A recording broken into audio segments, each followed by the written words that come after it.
Androany raha makivaky ty andro ty ianao. Dia izao no teny efa oman'i Jehova ho anao sahady. Raha mbola eo am-pandriana ianao, na mbola na efa eny an-dalana ianao, dia izao no teny oman'i Jehova ho anao.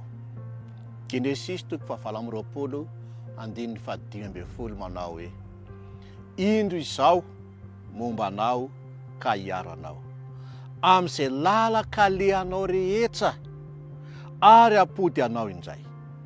Tsy ala aminao aho manjam-panaoko izay voalazako taminahy. Jehova no mitendry, mifalisy miravoravo fa tanterahany aminao izay rehetra tsara indrindra sahaza ho anao amin'ity andro ity.